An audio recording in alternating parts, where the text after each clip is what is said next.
السلام علیکم۔ آج کی ویڈیو میں ہم بات کریں گے پوسٹ پارٹم ڈپریشن کی۔ سب سے پہلے سمجھ لیتے ہیں کہ پوسٹ پارٹم کیا ہوتا ہے۔ جب بچہ پیدا ہوتا ہے یعنی کہ ڈیلیوری کے بعد کا جو ٹائم پیریڈ ہوتا ہے اس کو کہتے ہیں پوسٹ پارٹم۔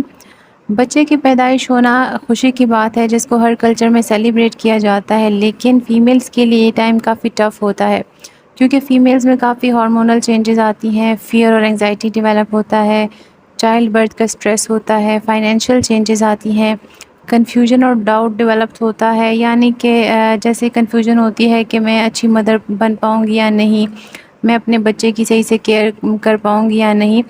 اکثر new mothers postpartum baby blues experience کرتی ہیں۔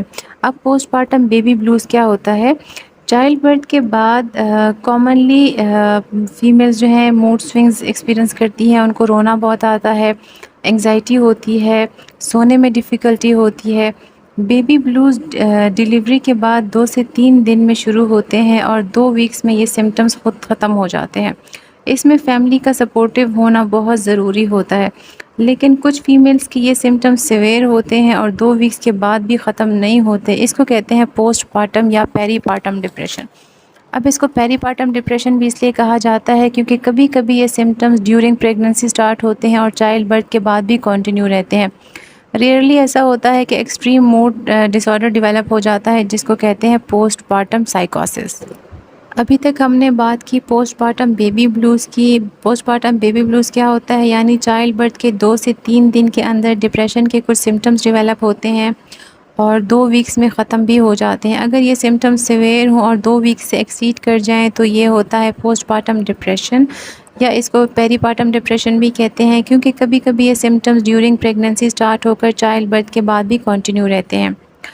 اور اس کے بعد ریئرلی ایسا ہوتا ہے کہ بہت سیویئر اور بہت ایکسٹریم سمٹمز ڈیولپ ہوتے ہیں جس کو پوسٹ پارٹم سائیکوسس کہتے ہیں۔ اب سب سے پہلے دیکھ لیتے ہیں بیبی بلوز کے سمٹمز کو۔ پوسٹ پارٹم بیبی بلوز کے سمٹمز میں آ جاتے ہیں mood swings, anxiety, sadness, irritability یا بار بار رونا آنا، کنسنٹریٹ نہ کر پانا یا بھوک نہ لگنا، سونے میں ڈیفیکلٹی ہونا۔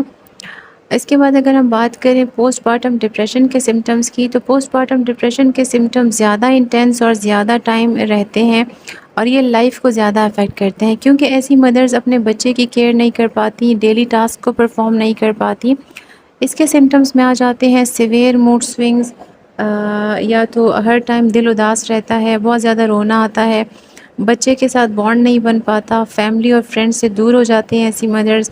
ایپیٹائٹ پرابلم یعنی کہ یا تو بھوک بہت زیادہ لگتی ہے یا بالکل بھی نہیں لگتی۔ اسی طرح سلیپ میں ایشوز آتے ہیں، یا تو نیند بہت زیادہ آتی ہے یا بالکل بھی نہیں سویا جاتا، تھکاوٹ محسوس ہوتی ہے، کسی کام میں دل نہیں لگتا، بہت زیادہ غصہ آتا ہے یا کنفیوژن ہوتی ہے، خوف ہونا کہ میں اچھی مدر نہیں بن پاؤں گی، ہوپلیسنس کی فیلنگ ہوتی ہے، شیم اور گلٹ کی فیلنگ ہوتی ہیں، کنسنٹریٹ نہیں کر پاتے، سیویئر انگزائٹی اور پینک اٹیکس بھی ہو سکتے ہیں۔ اور اس کے علاوہ سیویئر کیسز میں ان کو ڈیتھ اور سوسائڈل تھاٹس آتی ہیں، یعنی خود کو یا اپنے بچے کو نقصان پہنچانے کی تھاٹس آتی ہیں۔ پوسٹ پارٹم ڈپریشن میں ٹریٹمنٹ اور میڈیکیشن کی بہت ضرورت ہوتی ہے اور اس میں فیملی سپورٹ کی بھی بہت زیادہ ضرورت ہوتی ہے۔ اب دیکھ لیتے ہیں پوسٹ پارٹم سائیکوسس کو۔ یہ کنڈیشن ڈیلیوری کے ہفتے بعد شروع ہوتی ہے اور یہ ایکسٹریم سمٹمز ڈیولپ ہوتے ہیں اس میں، یعنی اس میں کنفیوزڈ فیلنگ یا فیلنگ لاسٹ والی فیلنگز ہوتی ہیں، یا آبسیشنز ہوتی ہیں، ہیلوسینیشنز یا ڈیلوژنز ہو سکتے ہیں، سلیپ پرابلمز ہوتے ہیں، یا تو بہت ہی انرجیٹک فیل کرتے ہیں یا بہت ہی اپسیٹ فیل کریں گے، پیرانوائڈ ہو جاتے ہیں یعنی بہت ہی شکی ہو جائیں گے اور اپنے آپ کو اور اپنے بچے کو نقصان پہنچانے کے اٹیمپٹس کریں گے۔